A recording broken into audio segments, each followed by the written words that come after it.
Thanks for tuning in to this week's edition of the Brett and Matt Show. As always, I'm Matt, he's Brett, and we're going to go over our second edition of our draft recap.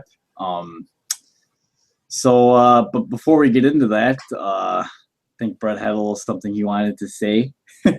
Yeah, just wanted to, obviously big news right now is the whole Deflategate or Ballghazi or whatever other stupid name you have for it. But Tom Brady getting suspended, team getting fined, losing some draft picks in New England.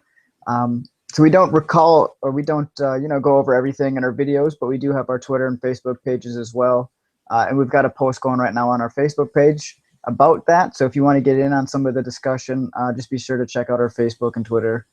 Where we can discuss a little bit more stuff other than just the things we discuss on our once-a-week podcasts. Yeah, so keep up the discussion about that post that we made about Tom Brady and Deflategate.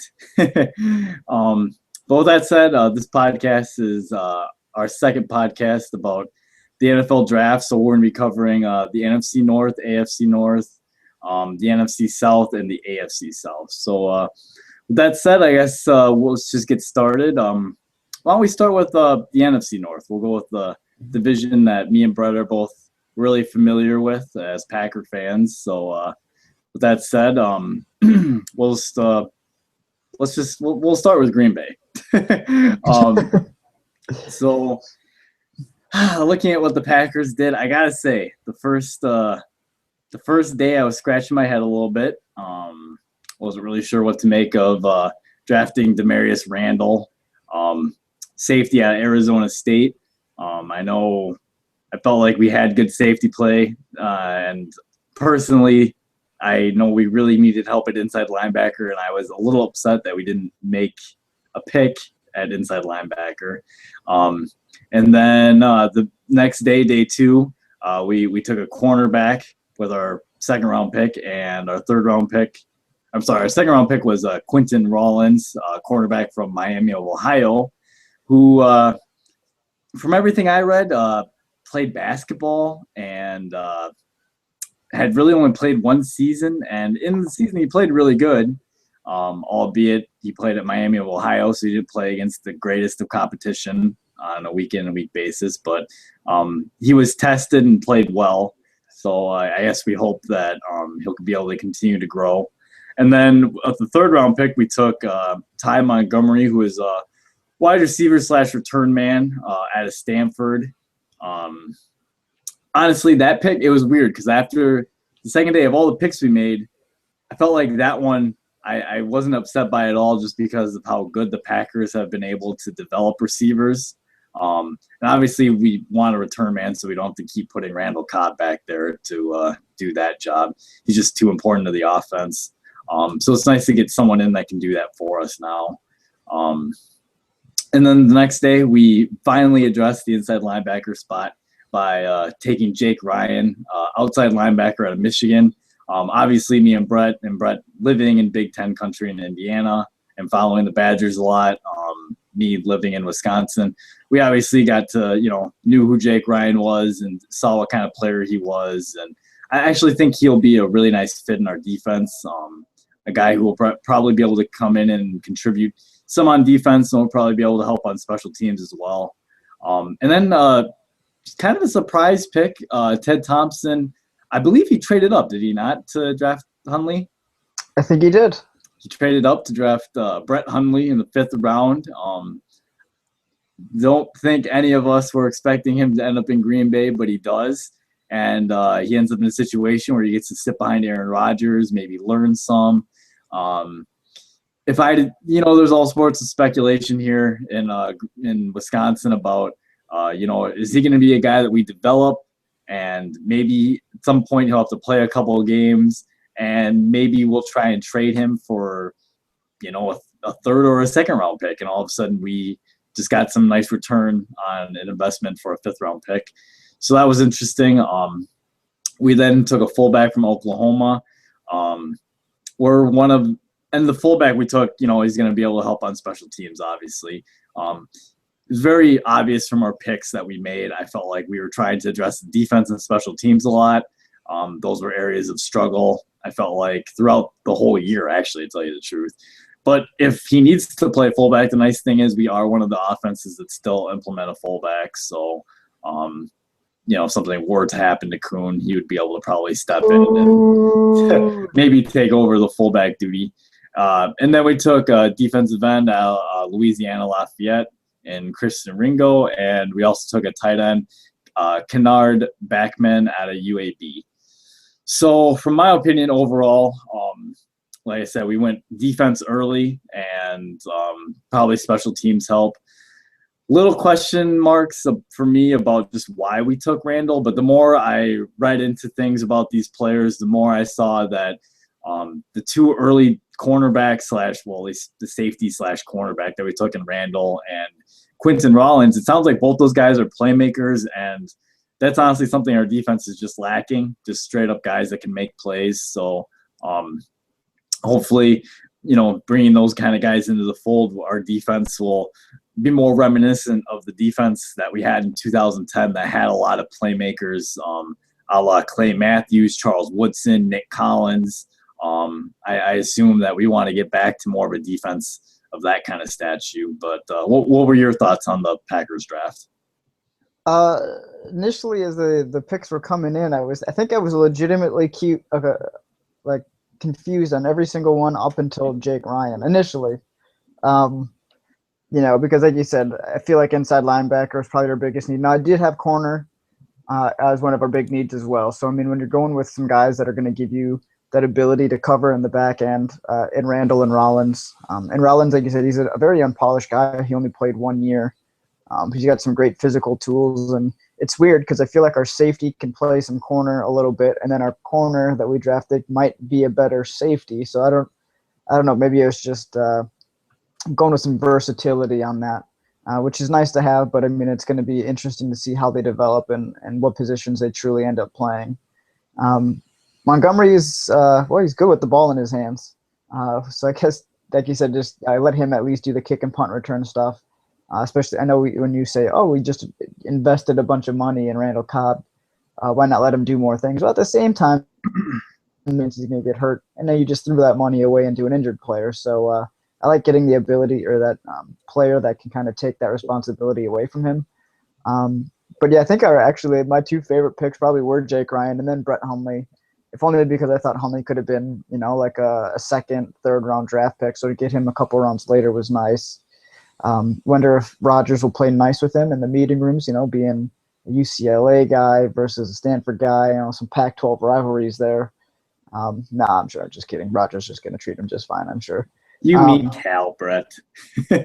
Oh, did I? I said Cal. My bad.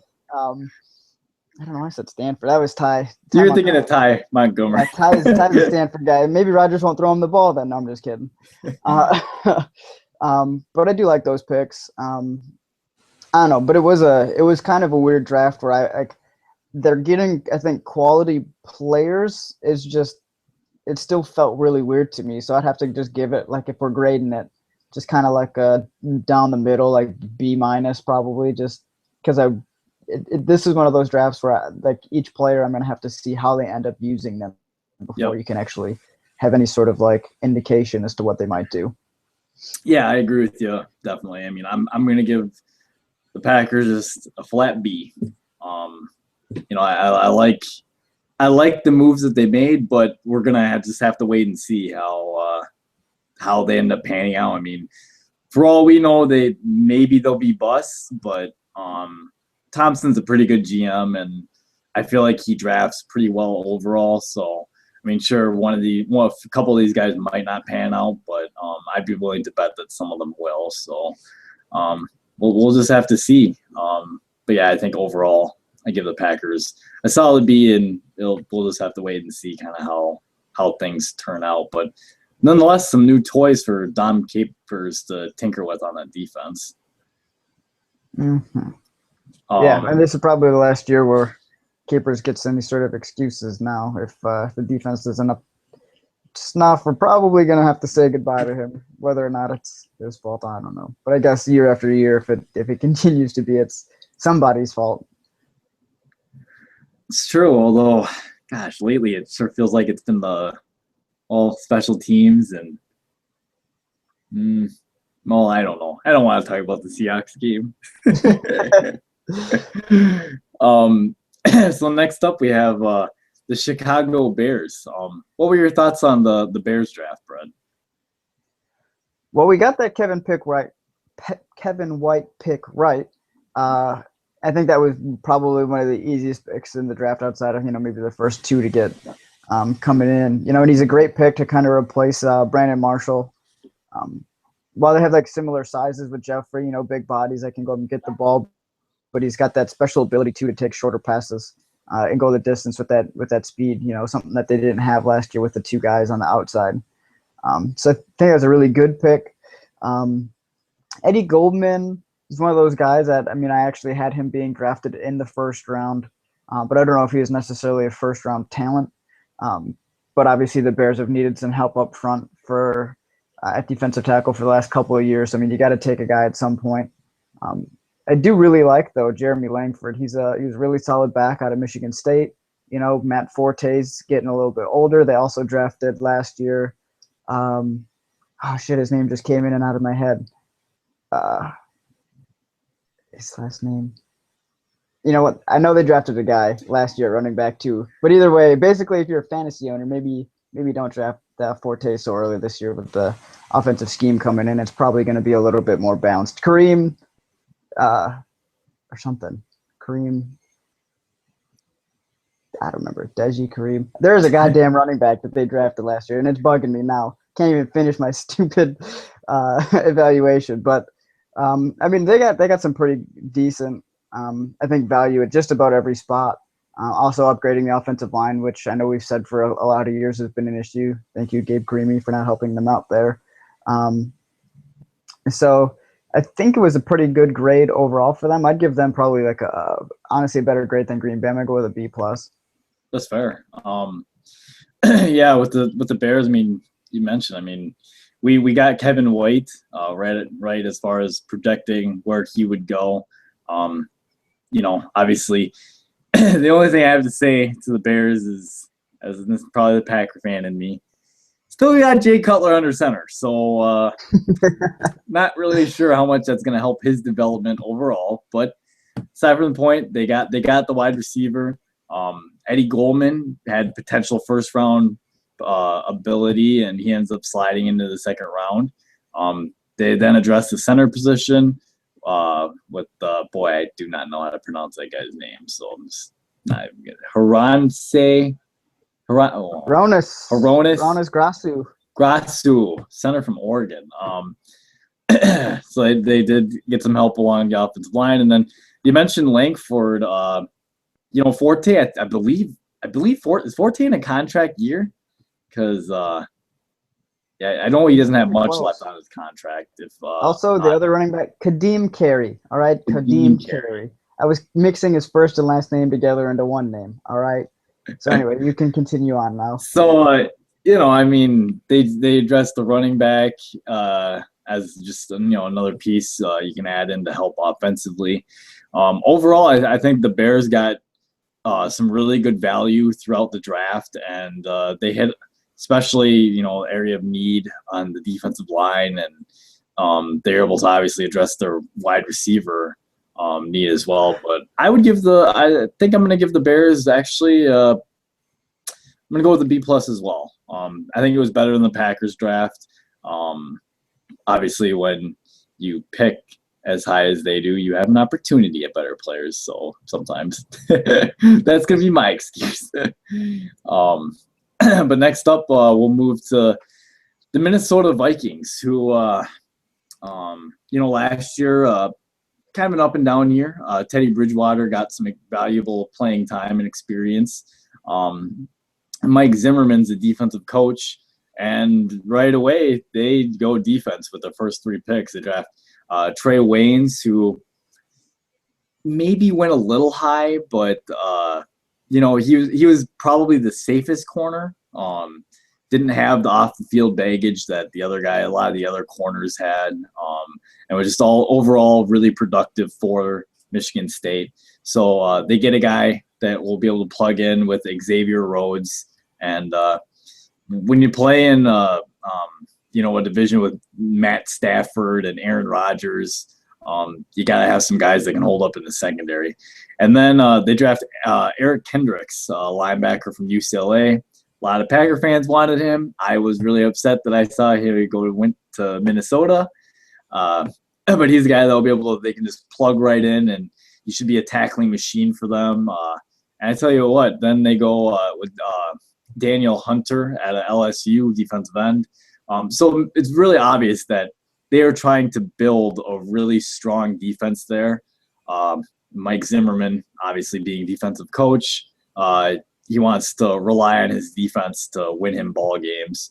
But then they also drafted a guy in TJ Clemmings who I heard a little bit about just because Paul Chryst, obviously came to the Badgers, and he's kind of been known for putting, decent offensive linemen into the NFL. And, I think it's the Minnesota Vikings way of saying, hey, Matt Khalil, you should probably start playing a little better instead of, being garbage like you've been the last couple of years. So, that they're obviously trying to make a statement that, hey, they want better offensive line play. I mean, you're looking down this list even, they go tight end, then they went receiver, but then they go offensive tackle, defensive end, another offensive tackle.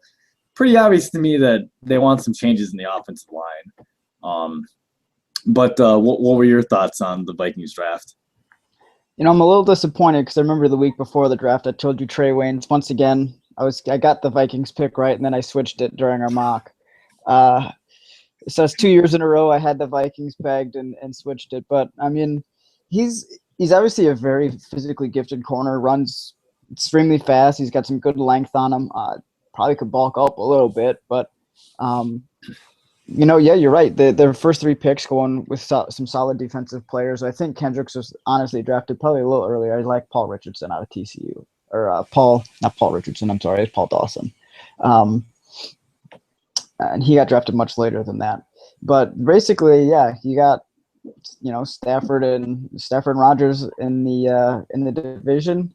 They're building a defense to kind of try to kill those guys. It almost seems like, especially when you throw in Barr, who they drafted last year too, is able to get at the pass rusher. So they're basically just trying to combat everything going on with the offensive skill set in the division, and maybe also help Teddy Bridgewater develop in practice. Now you got a real defense he can practice against. So, but it was it was pretty solid. Steph Diggs out of Maryland's a smaller receiver. He's probably more going to be like a return guy.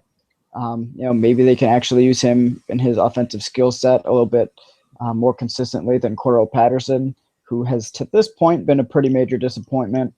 But I think overall, it's just a solid draft, if not slightly reaching at most of the positions, but they did address a lot of needs too. So, when you're grading it out, it's kind of like, how do you judge something like that where they get needs, but maybe they take them early? So because of that, I think it's a good draft. I'm going to give them like a B. That's fair.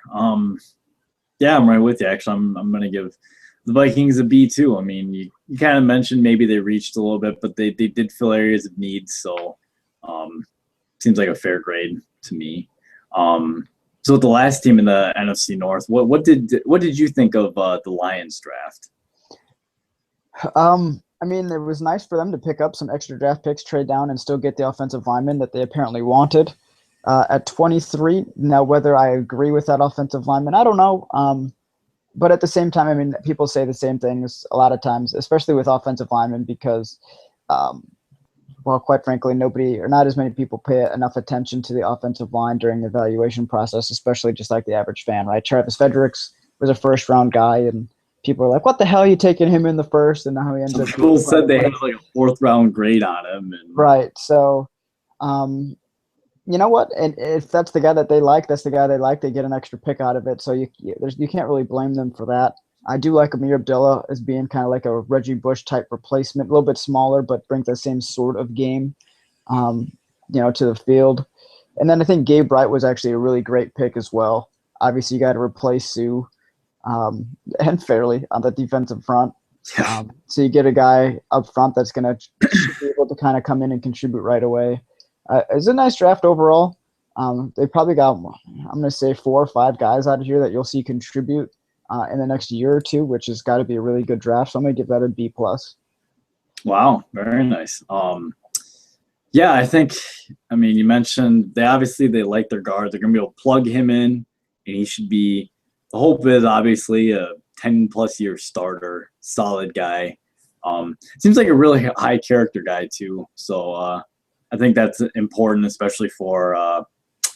Well, I mean, with Sugan, I mean that probably changes that locker room's mentality a little bit, but they bring in a really good guy. Obviously, we got to see Amir Abdullah play. It should be able to be a good change of pace and bring a little bit of explosiveness to the running back position. So I do like that pick. And then they address corner and defensive tackle with Alex Carter and Gabe Wright. Who I feel like I don't know. Gabe Wright could be an interesting pick. Another Auburn defensive tackle going to the Lions. But I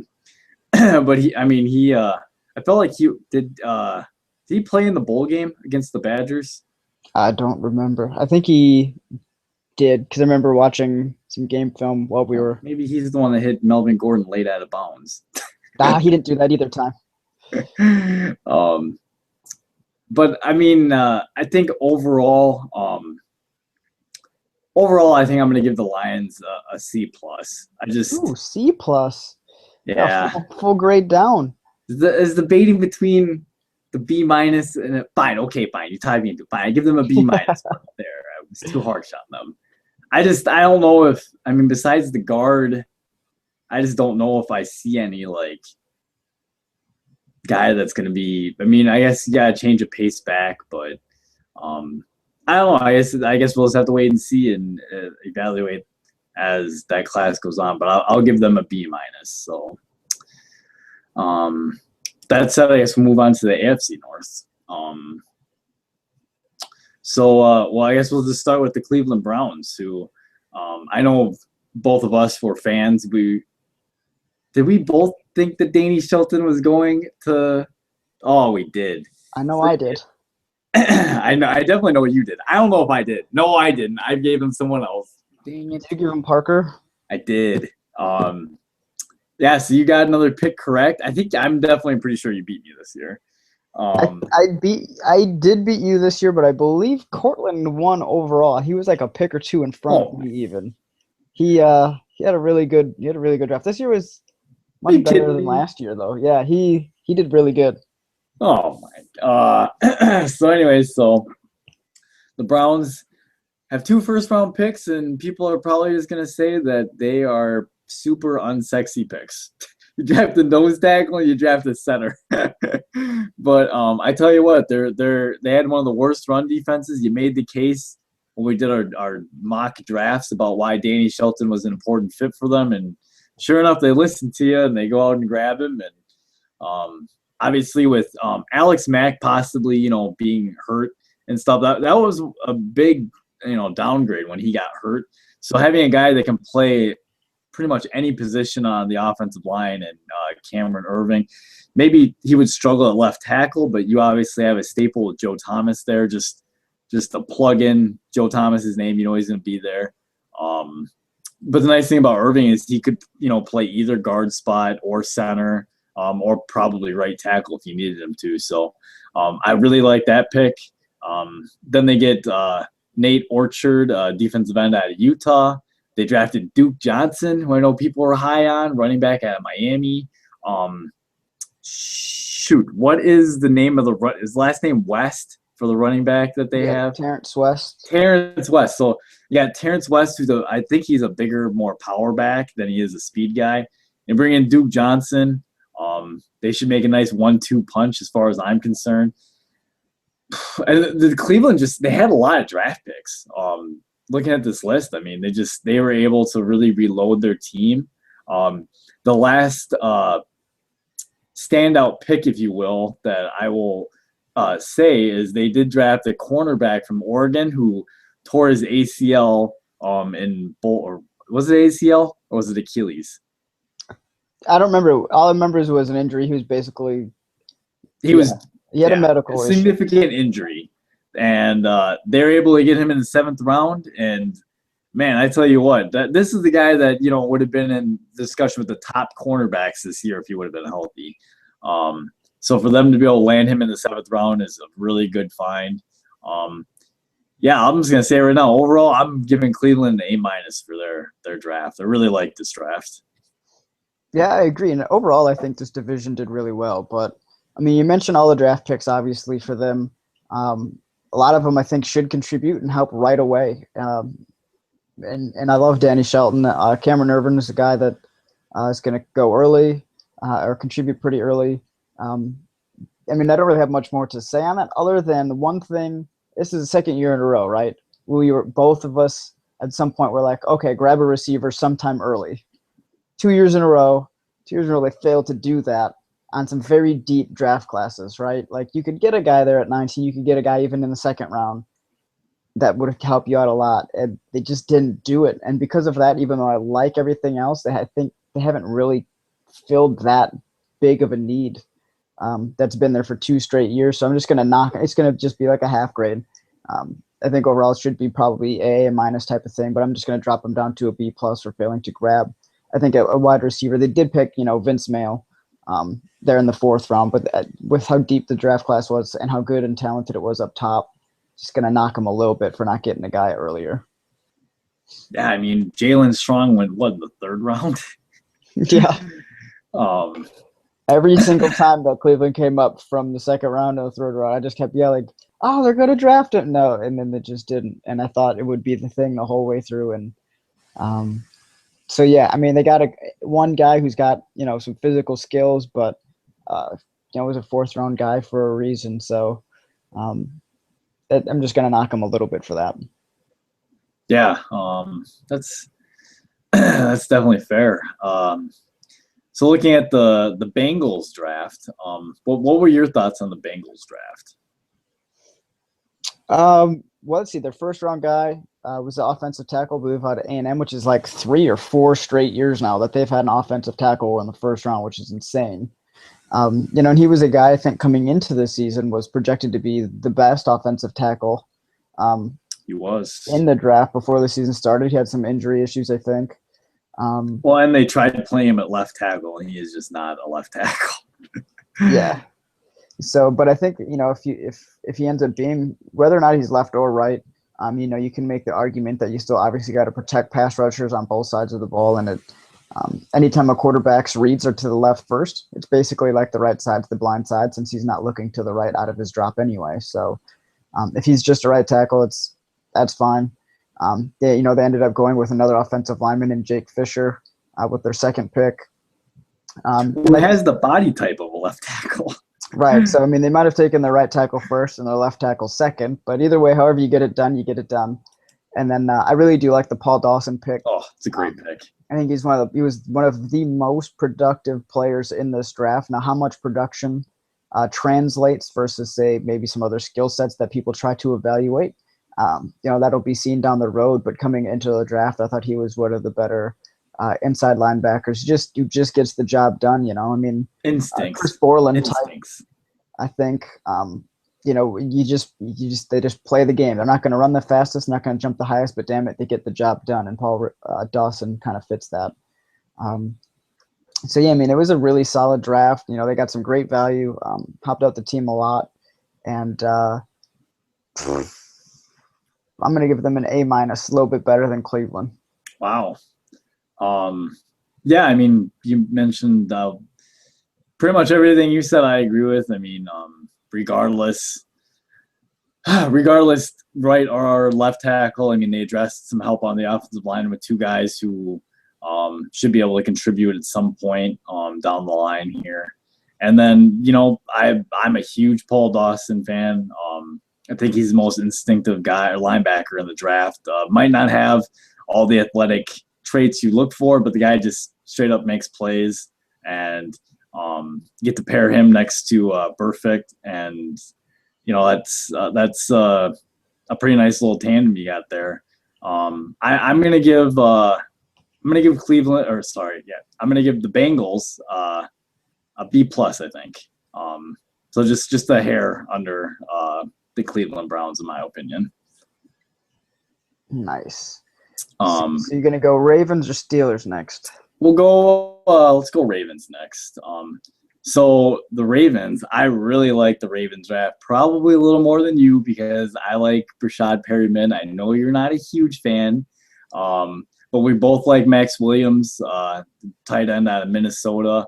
And then they were able to get Carl Davis in the third round, a guy who I think people graded as one of the better defensive tackles in the draft. In fact, he was fairly well compared to what Mike Daniels does for us, actually. So, that's an interesting fit. And then they get Javarius Allen, a running back from USC, guy who will be able to split some time with Forsett in the backfield. So overall, I mean, I just think at the top of their draft is where I really like it. I'm a little bit bigger of a Brashad Perryman fan than you are. I think he's going to be the guy that takes the lid off the defense, kind of replacing Torrey Smith. And I'm a huge Max Williams fan. Really liked him at Minnesota. Think Joe Flacco likes throwing to tight ends. So Pitt has hurt a lot, so hard to say what you're going to get with him. But you could have a really nice 1-2 tight. You could line up with two tight end formations with Pitta and Max Williams, and you're probably going to be able to expose some different defenses. So honestly, overall, I really like the Ravens draft, and I'm giving the Ravens a B+. I like their draft a lot, and I think Ozzie Newsome really hit it out of the park. And I guess the last thing I want to say about this class quick, is they drafted another tight end, Nick Boyle, out of Delaware, and they draft Darren Waller at a wide receiver at Georgia Tech. And the last thing I just want to say about this class is they clearly want to get Joe Flacco some targets to throw the ball to. So that was obviously, I feel like, what they wanted to address, and I think they did a really good job doing it. Yeah, you mentioned it. I'm not a big Perriman fan. His dad, on the other hand, I thought was real good, but Brashad not so much. But you look at it. What's Flacco's biggest strength? The guy can just bomb it, right? So you go, runs a 4.25 at his pro day or whatever it might have been. You got a quarterback that can throw it deep. You just let him throw it up there and let Brashad run under it and kind of see what happens. Now, I don't know if Brashad's ever played his playing speed ever at a 4.25, but in shorts he looked okay, as long as he wasn't getting balls thrown at him either. Because he drops a little too many. Yeah, Max Williams in that offense, you're looking at it, same team, everything like that, same position, Todd Heap 2.0, some are saying, which obviously Todd Heap before got concussed a lot, did he? He was always hurt. But Todd Heap was a really good player for Baltimore. I do like the Carl Davis pick, and then getting some. I don't know much about Trey Walker, and I think a lot of people talking about Baltimore, that was probably something that a lot of teams and people thought was a weakness. So not getting somebody in the secondary earlier perhaps could be an issue. But if Trey Walker, he's another guy to bring in there. Obviously, too, with Jimmy Smith being hurt that year for the second half of that year, that affected the depth on that secondary a lot. So, it was a good draft. I think outside of the Perriman pick, probably could have either taken just another position overall or just another player. And taken like a wide receiver a little bit later. So I'm not as high on it up front, and I think those are the picks that you really, really have to hit on before you start building in some nice depth in the second through seventh round, which Baltimore always does. Ozzie Newsome does a great job with that. But man, I hate that first pick, so I can't give him an A. Can't really give him a B+. So I'm gonna just drop him down to a B for the depth of it. But I'm just downgrading them overall because that first pick is not. I'm just not a fan. That's fair. And so with the last team in the AFC North, the Pittsburgh Steelers. What do you got, Brett? Well, and now we're flip-flopping here because I'm a big fan of Bud Dupree, and you weren't as big of a fan of Bud Dupree. The defensive end. He's going to play outside linebacker, I believe, in their defense. 275 pounds? I think so. The dude's an athlete, man. Kid's a freak. How much does Nick Perry was an athlete? Not this good. So I like Bud. He's he's just going to get after it. He's one of those guys though that so we talk about, Paul Dawson doesn't have the physical traits, but damn it, he just produced. Well, Bud's got those physical traits. He just didn't produce as much when he was at Kentucky. So, maybe I'm a little inconsistent in who I do and do not like, but I don't know. I just felt like that was a good pick. I had him going, in the top 10, I think to Atlanta even in my mock. So to get him at 22, I thought was really good value. Not big on Senquez Golston or Sammy Coates, quite frankly. But I think Dorian Grant's going to give them some production out there at the corner spot. And then you look at a guy like Gerard Holloman, who was their very last pick. He was a gift from Louisville, right? He had like 11 interceptions. Can't tackle for shit, but hey, you could try to teach that, or maybe just put him in a position where he's going to be in coverage more and doesn't have to support the run. But he seems to have been in the right place at the right time a lot. That last year that he was in school. So to get him where they did, I thought was actually a pretty decent value as well. It was kind of, again, like Hill Valley Hill for the Steelers draft. I liked it early, didn't like it in the middle, and liked it late. So I'm going to give them actually the same grade. I'm just going to go with the B for them as well. Yeah, looking at the Steelers draft, I mean, you mentioned Dupree. I mean, you're higher on him than I am. I'm just not sure the Steelers have really done a super good job evaluating the outside linebacker position the last few years. They drafted a guy. There's another guy 2 years ago, right? Jarvis Jones, is that his name? The outside linebacker from Georgia? And here's the thing I think with Jarvis is I don't think his numbers were the same as Bud athletically, right? But he produced really well when he was on the field at Georgia. So they went with a production guy first. That hasn't worked. So I think they kind of just overcorrected it and then with just the athlete guy this time to see if maybe that'll help fix the problem. Especially, with Jason Worlds retiring. So just needed another body out on the outside as well. Yeah, I mean, they get him hopefully to get some much needed pass rush, obviously. Then they go cornerback. I don't really know a whole lot about Golston. It sounds like he's a bit of a question mark. Sammy Coates, I don't know. Maybe he could end up being really good, or he could end up being not good at all too. I just looking at this whole draft class overall, I don't know. I'm not a huge fan, and I'm giving them a C+. C+, wow. So out of everyone in that division, I think the Steelers by far had the worst class. Like, it's not even a debate for me. I would take any other drafts or any of the other teams' drafts over theirs.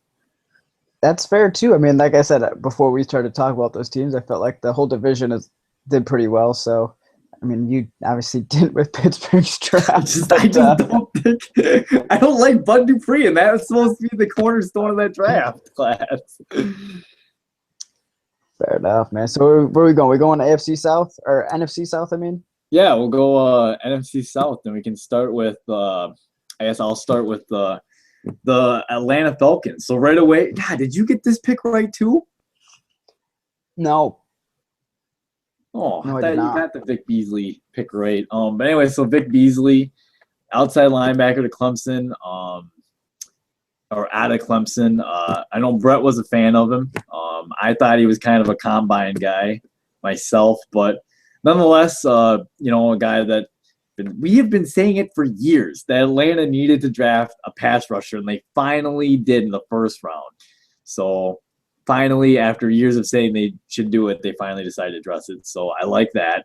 And then they get Jalen Collins, a guy who, a lot of people, at least in Wisconsin, thought that the Packers might take. And a little bit of a head scratcher for me because we took a safety who's going to play corner or whatever, and we could have just drafted a straight corner instead. So it's a bit frustrating. But they get a guy who's big, tall, long, athletic cornerback. Doesn't have a ton of starts under his belt, but doesn't have the pressure of being a first-round pick either. I mean, he's a second-round guy, and he's going to come in and be able to contribute right away to that Atlanta defense. And Quinn is their defensive coordinator. Their head coach now. So I mean, he obviously likes big corners, a la Richard Sherman. And then they get Brett's boy, Tevin Coleman, running back out of Indiana in the third round, going to get to come in and contribute right away. Matty Ice is going to have a guy that can catch the ball out of the backfield for him. I love that pick. And then they get wide receiver Justin Hardy out of East Carolina. Then they drafted nose tackle Grady Jarrett out of Clemson. Just overall, I really like the Falcons draft. I'm giving I'm gonna give the Falcons an A- here. Like I said, I really like their draft, and for me, their first 3 picks I think are all going to be significant contributors, if not possibly starters at some point in the year. And I think that is a great draft. You can get 3 starters that are going to contribute and be able to help your team right away. Love it. Definitely agree. I think their first 3 picks, and actually the 4 of their first 5 picks, were all taken later in the draft than I expected. I think I had Beasley going to the Jets at 6, Collins first round, and then Tevin would have been a second round guy for me. So to get all 3 of those guys later than what I would have projected, at positions of need too. I mean, you pass rush, obviously, corner. Now they have a great set of corners in Atlanta.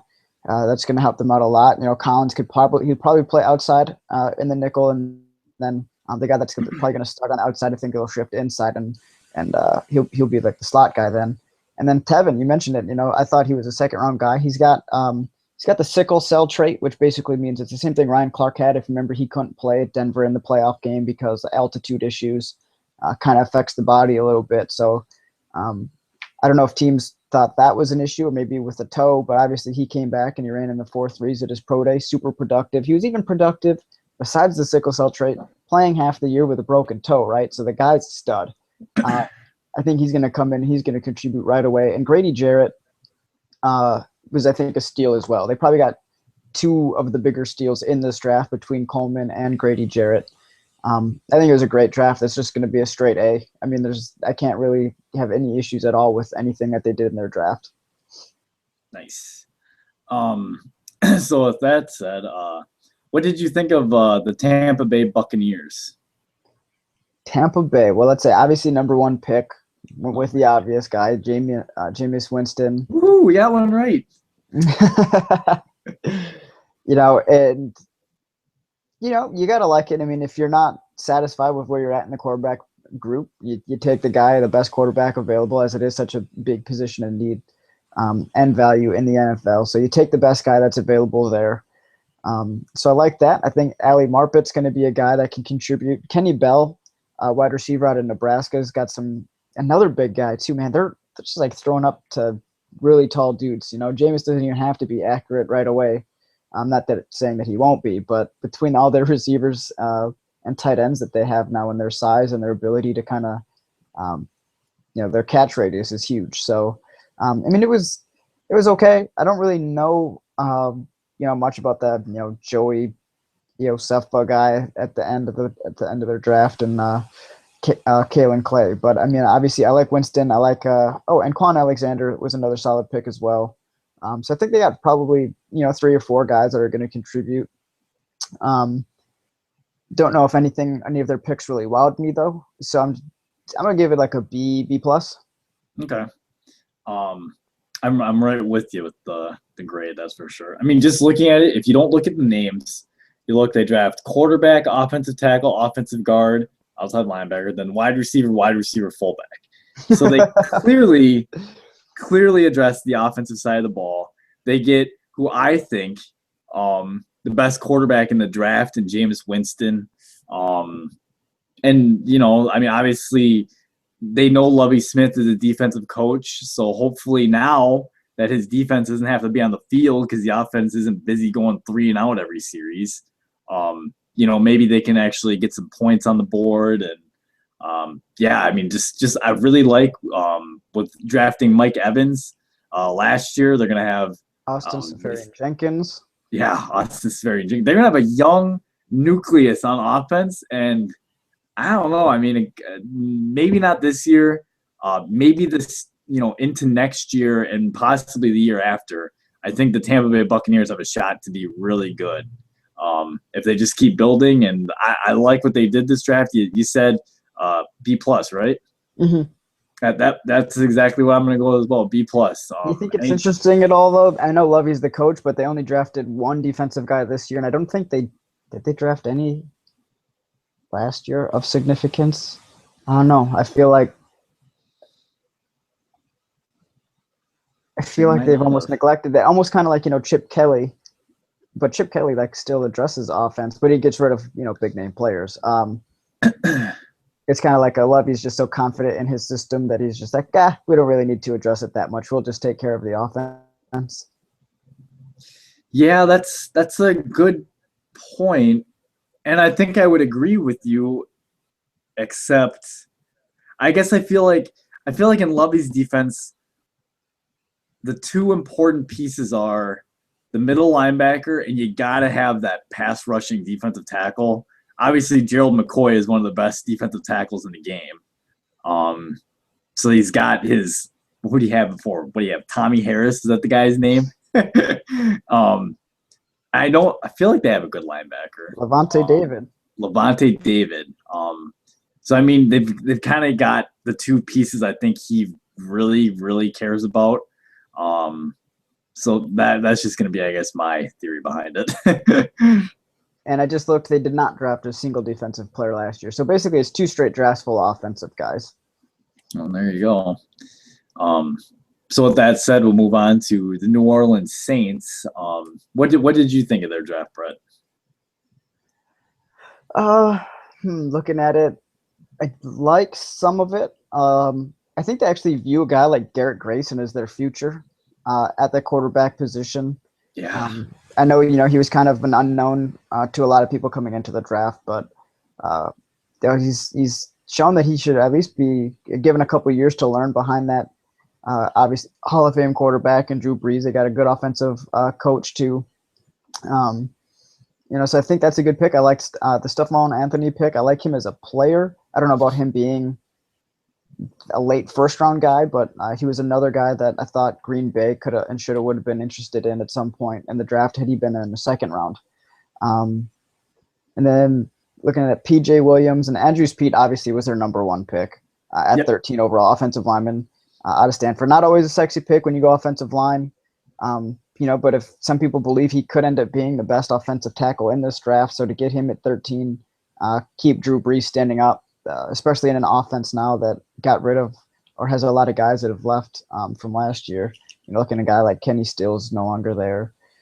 Jimmy Graham's no longer there. So you might need a little half second, extra second before you start getting rid of the ball. So, I like that pick, especially. The other ones, they have some good players, but the value at each spot, again, throws me off a little bit. So I probably like a B-, not great, but I think they got some guys that'll be okay. Yeah. I like the first pick. Obviously, offensive tackle is something that's always important, and I think he's going to be able to step in and protect Drew Brees. You mentioned the Garrett Grayson pick. I really like that pick. In fact, he was the third quarterback taken after Winston Mariota. It just goes to show you that, even though he came from a smaller school, that obviously they believe he can play. For years, I feel like the Saints haven't really addressed the backup quarterback situation, and they've gotten lucky because Brees has stayed healthy. But at some point, you need a backup plan, and you might as well start grooming that guy now. So I like that pick. He'll be able to learn Sean Payton's offense. Won't probably be asked to play right away or anything, so that'll be good for him. And they made a bunch of picks on defense. I'm kind of with you on Stephon Anthony getting picked, maybe a little bit of a reach, but they obviously really knew who they wanted. And at that point, they figured that they probably weren't going to be able to get him in the second round. So I guess just take him in the first with the pick that you got from Seattle. So I'm with you. Overall, I think I'm going to give them a B-. I think they did some good things, and they did some things that I have a few question marks about. But so with that said, the last team in the NFC South here, we have the Carolina Panthers.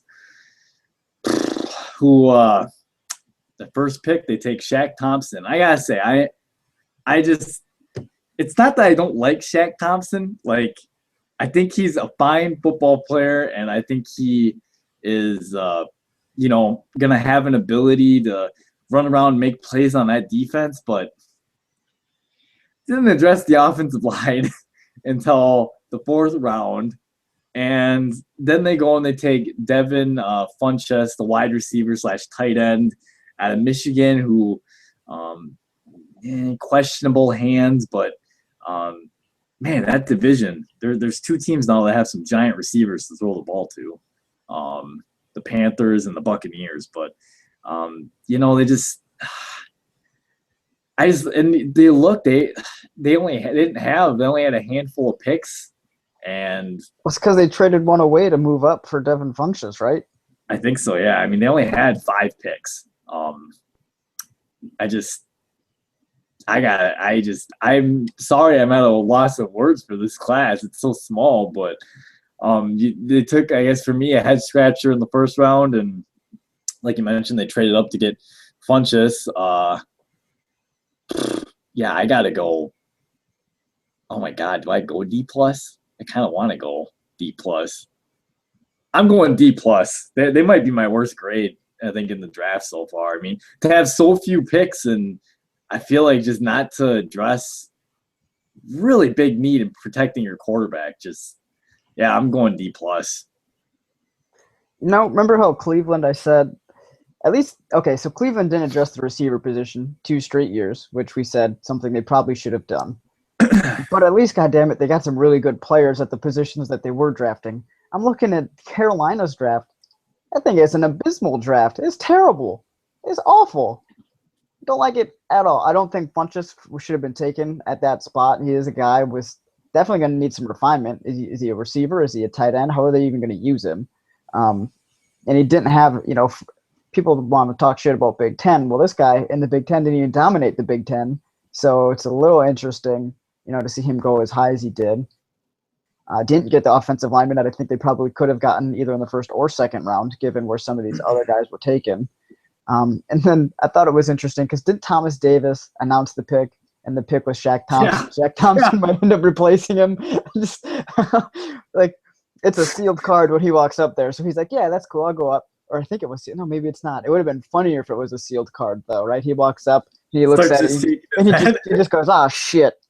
And I'm just Shaq Thompson, and then he just walks away. That would have been great. But I don't know, man. I think all of that was just too early, not getting and addressing bigger positions of need with mixing with the value. I'm gonna agree with you. As a terrible draft, I will be nice. I won't give him a straight D. I'll just go with you and just say D plus is good enough. Yeah, just not good.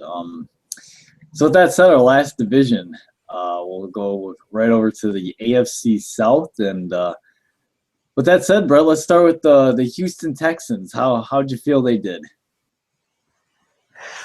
Well, they got a great third pick there in Jalen Strong, especially since they don't have Andre Johnson anymore. He's not going to be an Andre Johnson type of guy, I don't think, in terms of his production. But he's a really good receiver that we thought was going to go first. So to get him at 70th overall was great. Corner, I think, is actually a pretty solid need there too. And they drafted a guy, Kevin Johnson, there in the first. Benardrick McKinney, I think, is a solid player at inside linebacker, though he kind of is a little bit duplicate of a Cushing. I don't know if either one of them is like a super dynamic type. No offense to Cushing. I know he gets, he's like a Pro Bowler and stuff, but I think they kind of replicated each other a little bit there. So, I mean, I don't know. It was one of those drafts that I think they got some good players again, and Johnson, McKinney, and Strong. I just don't know how well that's all going to fit, other than Strong. Love the Strong pick. And then the late round guys, they took, another receiver. They got a running back in Kenny Hilliard. But yeah, I mean, overall, not a great draft. I'm going to say not as bad as Carolina's, because I do like Strong and Kevin Johnson. So I'm going to give it a C, almost a C minus, but I'll just keep it at a C. Wow, we definitely have different takes on the Houston Texans draft. I guess we both like Strong a lot. I like Kevin Johnson. I understand McKinney's got some weaknesses, but you're gonna get to pair him next to Cushing, and you have found, your next starter at middle linebacker, so that's nice. I guess I don't know. I'm really liking their draft. I think I'm gonna give it a B plus. I think between Strong, McKinney, and Johnson, you essentially found, well, maybe Strong won't start right away, but I don't see why he couldn't. And I feel like McKinney's going to start and Johnson should start. So I feel like you found for sure possibly 3 starters by the end of the season in this draft. And then I feel like everyone else they drafted should be able to contribute at some point. Obviously, we all know Arian Foster's story coming from nowhere. So there's no reason that Kenny Hilliard maybe can't be productive or at least provide some support for Foster. But yeah, I'm going to give them a B plus. I just think anytime you find 3 possible starters, guys that are going to be able to play right away and step in and help your team, I just think it's going to grade out well. And I like what the Houston Texans did. The thing for me with Houston was they traded up, I think, to get McKinney, and they gave up a 4th and a 6th round pick when they took a guy in the 2nd round. When Paul Richardson, or sorry, I keep saying Richardson, it's Paul Dawson out of TCU was available. And he was at least more productive in every single facet of the game. It's in coverage, against the run, even rushing the passer. So it's kind of like you could have just sat back and taken, Dawson there with your original 2nd and still had a 4th and a 6th rounder and got more guys out of it. It's true. Maybe they just didn't love how small he was. They did take Cushing, didn't they?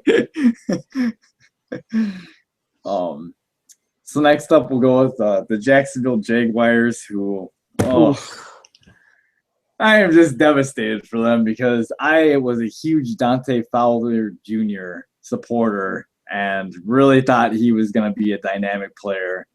And not even an hour into his first practice, and he tears his ACL. So I feel awful for that kid. Hopefully he's able to bounce back, and definitely wish him a fast recovery. But man, taking that injury out of it and just pretending like he was healthy, really liked their class overall. God, I gave the Texans a B plus. I think I'd almost have to give these guys an A minus. I just really like their draft. Looking at it, I mean, like I said, taking the injury out of it, just looking at it as it was before, obviously that happened. You get your edge pass rusher and a guy who, God, I hate using this, a guy who I don't think was hurt at all in college, comes in and, should be able to produce right away. Then they get TJ Yeldon, a guy who's going to be able to, be a feature back at some point for them. I mean, obviously the Toby Gerhart experiment didn't work out so well, so they draft Yeldon. You get to pair Robinson, who's a speed back, with Yeldon. That should be fun. They then address offensive guard with A.J. Cann out of South Carolina. And then the pick that really, really pushes it over the edge for me, this is awesome. They get Michael Bennett, defensive tackle from Ohio State, in the 6th round. That is a fantastic pick. Like I just said, it really pushes their draft over the edge for me. I give them an A minus. To get Michael Bennett at that point is just awesome. A defensive tackle that should be able to start and be able to be a contributor right away to Gus Bradley's defense. And I gotta say, I really like what they did. Yeah, okay. So if we're looking at it, again, a healthy Fowler, which if we would have done this like immediately following the draft, we would have been saying it's a healthy Fowler. So that's how we're going to grade this year, okay? Because you can't predict injuries coming into it, going out of the draft. So Fowler, he's going to be that Leo type guy who's going to rush the edge. Like Cliff Averill, the similar guy, I think like that.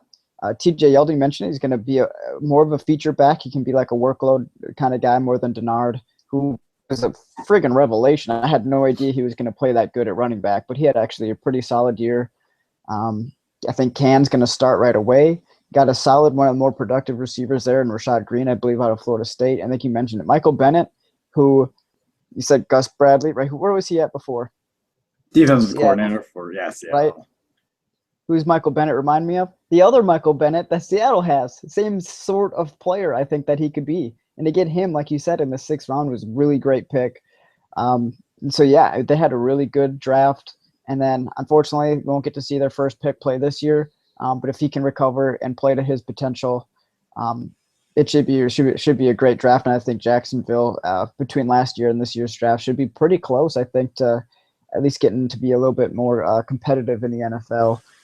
This was a team, by the way, in 4 of their first 5 years as a franchise made the playoffs, and I think they've only made it twice in the last 15 since then. So, it's going to be time, I think, pretty soon for them to kind of get back to how they started off as an organization, and it shouldn't be too far off from, I think, from competing in that division, with the Colts and perhaps Houston for some playoff spots.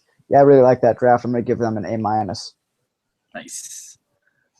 So with that said, we'll move to the Tennessee Titans. And Brett, what were your thoughts on the Tennessee Titans draft? Well, it depends. Obviously, they took the guy that I think most of us expect them to take, Marcus Mariota, second. But if you want to believe some of the rumors as to what was thrown their way for that 2nd overall pick, they're freaking nuts to not have taken some of those offers, I think. Just my personal opinion. Now, some of them, whether or not they were real offers or not, I have no idea. We're not there. No one's going to come out and say, yeah, I offered this guy, and this guy to move up, because now you're just alienating guys that are still on your team. So, but yeah, I mean, obviously they get their quarterback to kind of compete with a kid that's, in high school taking selfies and stuff. I'm just kidding. That's what J.J. Watt said about him. But so they got him. I think Dorial Green-Beckham has got some potential there, especially, getting him in the 2nd round, another big-bodied wide receiver. I think him and Justin Hunter might overlap a little bit, being those big-body straight-line kind of deep threats. But Hunter hasn't probably produced the way they thought or hoped he would, so just grab another guy that obviously is something that they value. And David Cobb, I think the running back, was actually a really good pick too. Jalson Fowler, fullback, is a beast. I mean, if they can get those two together in the backfield, that's adding some big guys in the backfield to open up some holes and kind of get that running game going, right? So your rookie quarterback doesn't have to carry the load. It makes it a little bit easier on them.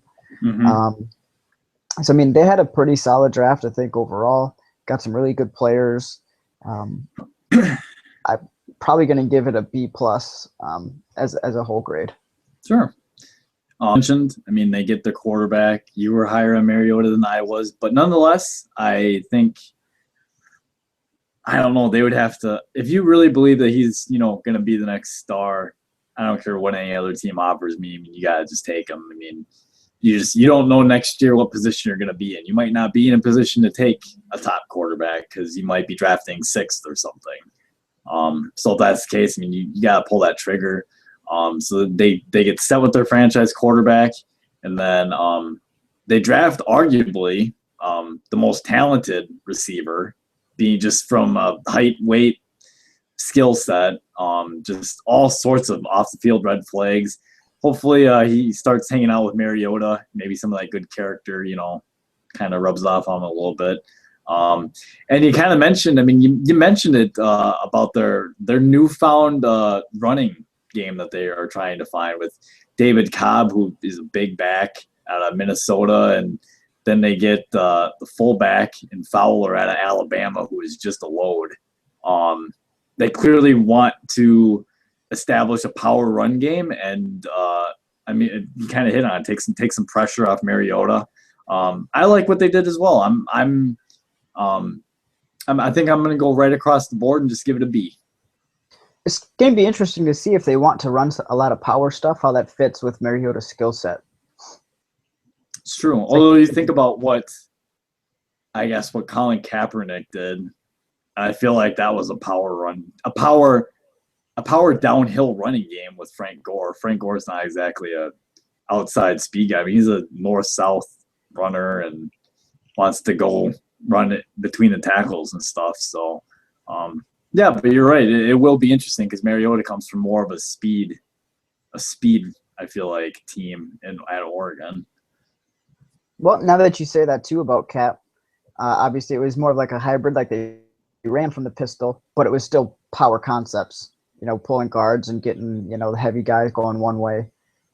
So yeah, that could actually probably work out, and I think a lot of people probably compare Mariota's skill set a little bit to Cap. Doesn't have the laser that Cap has, but from an athleticism standpoint, and some of the things that they're going to have to work through coming from their offenses to the NFL probably are pretty close to the same. So that could hopefully Similar work out for them. bodies, similar athletes. Kaepernick's got a laser arm. I was gonna say similar arm strength, but that's not really true. Um, although both have really quick releases, I'll give it that. In fact, I don't know. Mariota might have a quicker release than Kaepernick. I think I'd give him the edge in terms of just widening up and be able to throw it. But yeah, Cap's definitely got superior arm strength. So with that, we'll move on to the last team of our draft preview. Oh, how did this happen? We fall to the Indianapolis Colts, and Brett is sitting there in Indiana right now, and I cannot wait to hear the local perspective. But from someone as an outsider, I don't know how Cortland felt, but Philip Dorsett, I know he liked, but I don't know if he wanted him to go to his team in the first round. I don't know. That's a little bit of a head scratcher to me. I wasn't as high as him. I get that he's super fast. Well, now you have two tiny receivers that are really fast, and T.Y. Hilton and Philip Dorsett. They do have Andre Johnson that they brought over from free agency, so that's nice. But man, looking at this draft, I don't know. I just see lots of just question marks. Philip Dorsett for me is a question mark. DeJorn Smith, the cornerback at Florida Atlantic. I don't really know a whole lot about him. I don't know if he's a starter caliber or if he's just going to be a rotation guy. Maybe your nickel guy. I don't know, Brett. For me, just looking at this draft as a whole, and with Philip Dorsett being a clear question mark for me, I just can't give this draft higher than. I'm gonna give them a. God, I don't even want to say C plus. I'm just gonna say, sorry, Cortland. I'm just gonna give them a C. Maybe you can have more insight, Brett, since you listen to sports radio there and I don't. So, give us some insight here. Well, I was hanging out with some friends, and when they drafted Philip Dorsett, and they're like, "Oh, wait, what the hell? Why we drafted a wide receiver? We got already one of the better wide receiving cores in the league. Now we just go get another one." A lot of them are actually kind of worried that maybe this pick means that they're not going to try to offer T.Y. Hilton when his contract. See, I didn't think of that. These are things that I don't know about. Be a T.Y. Hilton replacement, but man, that would really suck because T.Y. is good. Ty is dominant. Every time they need a big play, too, Ty always seems to be the guy to show up and make a play. So if they're gonna just kind of use this as a return some kicks and then be our Ty replacement, they better hope that he can execute to that level that Ty has been at. And I actually really like the Henry Anderson pick. He's versatile. He could play defensive end. In a 3-4 defensive tackle and in a 4-3. I think they play 3-4 down here, so he'll be on that end.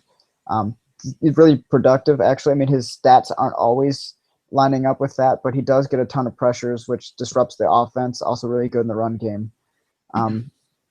They addressed running back, kind of. I only signed Frank Gore, I think. But then they just get Josh Robinson. I believe he's out of Mississippi State. Yep. And he could have some sort of impact. Obviously they've been looking for somebody at running back since the Trent Richardson ordeal. So maybe he can help. But yeah, you're right. Overall, it's a little bit of a question mark. The only pick I really love, I think, is the Henry Anderson pick. I'm not going to be as harsh as a C. Yeah, maybe I will be. I'm deciding whether C plus B minus, either way, whichever one you guys want to interpret whatever I just said as, whether it's a C plus or B minus. It's not a great draft, and kind of was a little bit of a head scratcher. Fair enough. So with that wraps up all of our teams. Any closing thoughts, Brett? Yeah, I'm just disappointed that I didn't get a chance to go up there since it was in Chicago. If they do it again, Matt, we have to make it. Okay. We should. I mean, I know we should try. We got to at least get. I know it was the weekend after. We were all up in the Dells. We spent some money. We probably didn't have the money to go to Chicago. I didn't have the money to go to Chicago. So, hey, you know what? Maybe next time, if it's in LA next year, we can go on vacation and fly out to LA. Oh, that would be fun, wouldn't it? But yeah, I mean, I don't know. I mean, it was kind of fun though, seeing all the stuff they had set up at the draft. I think they did a pretty good job trying to get the fans involved and everything like that. But yeah, it was fun. I like doing this. It's like my favorite part of the year is when draft time rolls around. It really is. Yeah, mine too. So with that said, I don't think we got anything else. Next week, we'll definitely be talking NBA playoffs and any other news that might be happening. And definitely. And remember, people, in the meantime, check us out on Twitter, check us out on Facebook, because we have some stuff that's just going to be up, especially on our Facebook page, that we don't talk about in our podcasts. And we've got some discussion going on over there. So make sure to check us out. What is our, what is it, just facebook.com/Brett and Matt Show? Yeah. Yep. Easy, guys. If you can find our website, you can find our Facebook. Actually, they're linked up. So just go to the website too and just click the thing. So it's easy for you guys. But we'll see you guys next time.